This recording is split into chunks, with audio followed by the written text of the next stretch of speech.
अगर senior citizen के लिए सबसे बेस्ट स्कीम की हम बातें करें तो सीनियर सिटीजन सेविंग स्कीम एक ऐसी स्कीम है जो काफ़ी ज़्यादा पॉपुलर है, काफ़ी ज़्यादा प्रॉफिटेबल है, काफ़ी ज़्यादा सिक्योर है सीनियर सिटीजन के लिए। और 1 अप्रैल 2023 यानी कि फाइनेंशियल ईयर 2023-24 के पहले ही दिन सीनियर सिटीजन सेविंग स्कीम में कुछ चेंजेस किए गए हैं। आज की वीडियो में मैं इन्हीं चेंजेस के बारे में आपसे बातें करने वाला हूँ, जिससे अगर आपने सीनियर सिटीजन सेविंग स्कीम में अभी इन्वेस्टमेंट कर लिया है तो भी आपके लिए, और अगर आप सोच रहे हैं सीनियर सिटीजन सेविंग स्कीम में अपनी जो रिटायरमेंट कॉर्पस हो या फिर जो अपनी इकट्ठी की गई पैसे है उसको अगर हम इन्वेस्टमेंट करवाना चाहें तो आज की वीडियो आपके लिए काफ़ी ज़्यादा प्रॉफिटेबल हो सकता है। नमस्कार दोस्तों, मैं हूं विराज और आपका स्वागत है मेरे चैनल विराज की बातें में। तो चलिए आज की वीडियो को फटाफट शुरू करते हैं। अब सीनियर सिटीजन सेविंग स्कीम की अगर हम बातें करें तो सीनियर सिटीजन सेविंग स्कीम एक गवर्नमेंट ऑफ इंडिया की एक्सक्लूसिव स्कीम है। मतलब इस स्कीम में हम जितने भी पैसे इन्वेस्टमेंट करेंगे उन पैसों पर गवर्नमेंट ऑफ इंडिया की सिक्योरिटी प्रोवाइड किया होता है। ये फुल्ली सिक्योर्ड स्कीम है, नाम से ही हमें पता चल रहा है ये एक सीनियर सिटीजन स्कीम है।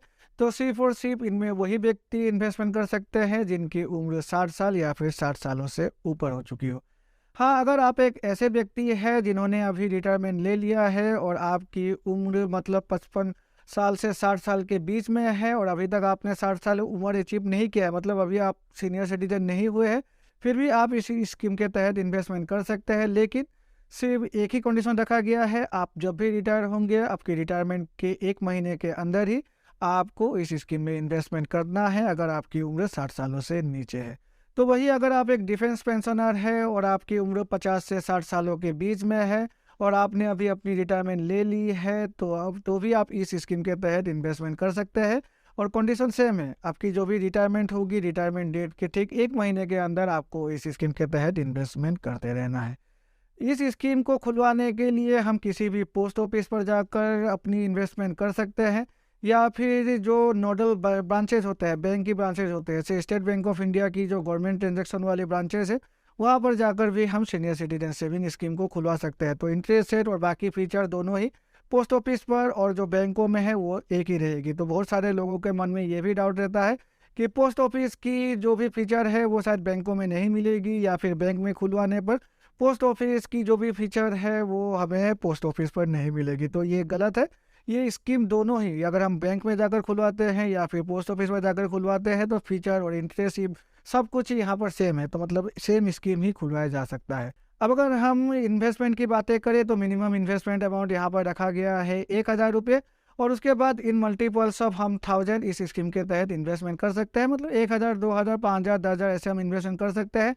लेकिन 10,500 रुपये या फिर 20,800 रुपये ऐसे इन्वेस्टमेंट नहीं कर सकते। तो इन मल्टीपल्स ऑफ 1000 ही यहाँ पर इन्वेस्टमेंट किया जा सकता है। अब अगर यहाँ पर चेंजेस की बातें करें तो सबसे पहला चेंज किया गया है जो सीनियर सिटीजन सेविंग स्कीम है इसकी मैक्सिमम इन्वेस्टमेंट अमाउंट पर। अब ये जो सीनियर सिटीजन सेविंग स्कीम है इसकी जो मैक्सिमम इन्वेस्टमेंट अमाउंट थी पहले 1 अप्रैल 2023 से पहले वो थी 15 लाख रुपए, उसके ऊपर हम इन्वेस्टमेंट नहीं कर सकते थे। लेकिन अब जो नई फाइनेंशियल ईयर है यानी कि 1 अप्रैल 2023 से जो ये मैक्सिमम इन्वेस्टमेंट अमाउंट है उसको अभी बढ़ा दिया है, डबल कर दिया गया है। 15 लाख से लेकर हम अभी 30 लाख रुपए तक मैक्सिमम इस स्कीम के तहत इन्वेस्टमेंट कर सकते हैं।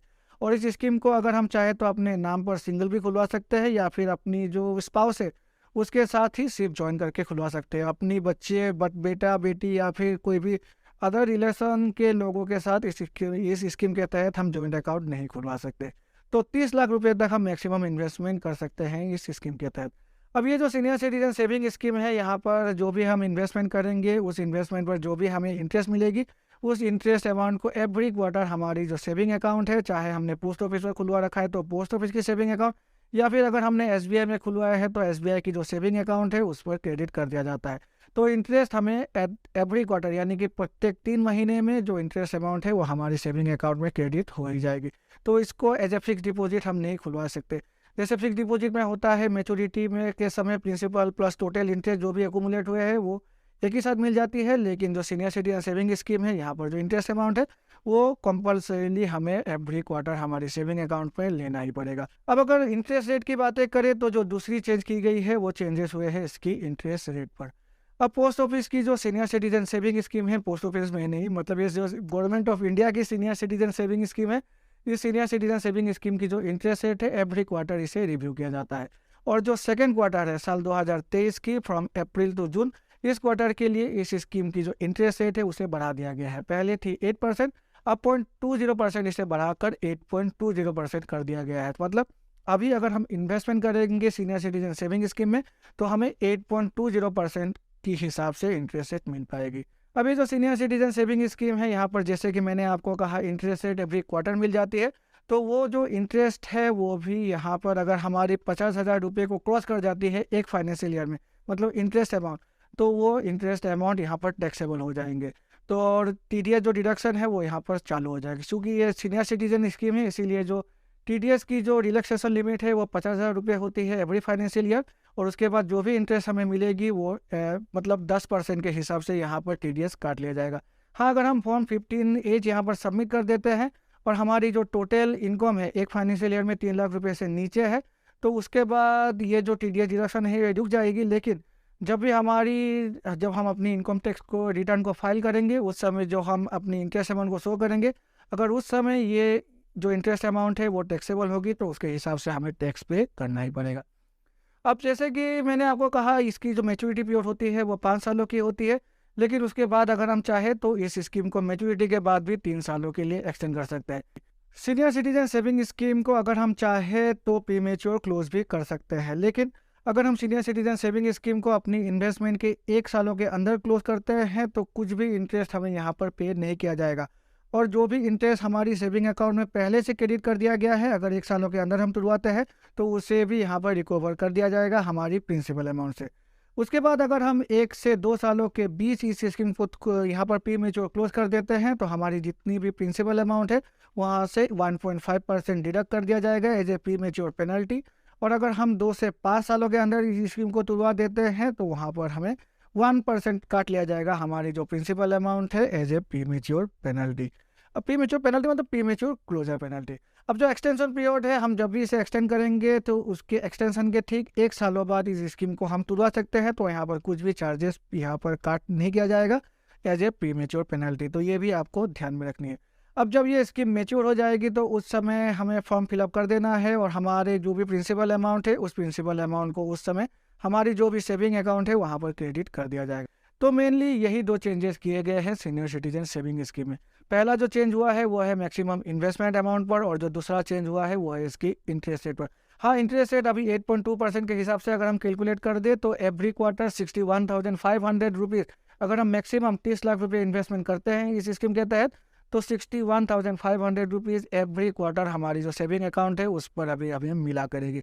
तो ये काफ़ी अच्छी अमाउंट है। अगर मुझसे पूछा जाए, अगर एक ऐसा व्यक्ति है जो अभी रिटायर हुए हैं और उनके पास 30 लाख से ऊपर पैसे उनको एज ए रिटायरमेंट कॉर्पस मिला है और उनको रेगुलर इनकम की आवश्यकता है, तो 61,500 एवरी क्वार्टर अगर हम इसे कैलकुलेट कर दे तो करीब करीब ये 21,000 रुपये ही हो जाती है। तो करीब करीब 20,500 रुपये ही यहाँ पर उनको मिल जाती है।